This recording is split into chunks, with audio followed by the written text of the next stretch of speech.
আমি না ভীষণভাবে কর্মফলটাকে বিশ্বাস করি।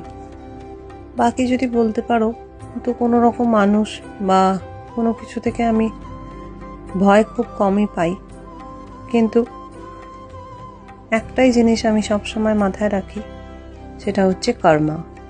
আমি যেরকম কাজ করব সেটা ঠিক ঘুরে এক না একদিন আমার কাছে নিশ্চয়ই আসবে।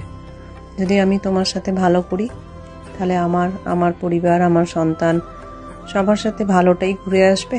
আর যদি আমি খারাপ করি সেটা আজ নয় কাল ঠিক খারাপ হয়ে আমার কাছে রিটার্ন আসবে। হ্যালো এভরিওয়ান, আমি MS আইকাত। আমার আবার একটা নতুন ভিডিওতে তোমাদের সবাইকে ওয়েলকাম। যত দিন যাচ্ছে আর যত বয়স বাড়ছে ততই যেন অনেক শান্ত হয়ে যাচ্ছি, জানো তো। সেই বলে না, অভিজ্ঞতা মানুষকে শেখায়।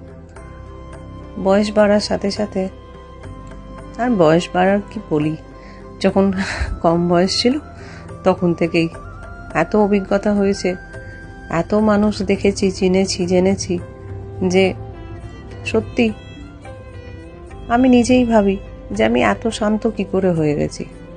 আগে কেউ কিছু বললে বড্ড বেশি গায়ে লাগতো, রিয়্যাক্ট করতাম, চেষ্টা করতাম নিজেকে সহি প্রমাণ করার বা নিজের পয়েন্ট অফ ভিউটা রাখার।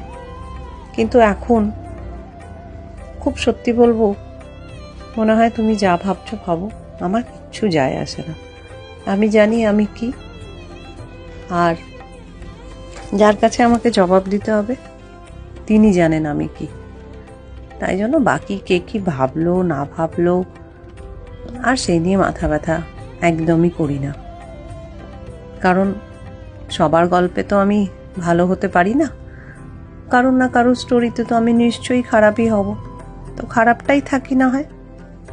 একটা জিনিস খুব ভালো করে বুঝেছি, কি তুমি যার জন্য সব থেকে বেশি করে ভালো করবে বা যার জন্য সবসময় অ্যাভেলেবল থাকবে, সেই তোমাকে সব থেকে বেশি যেন সস্তা ভাববে।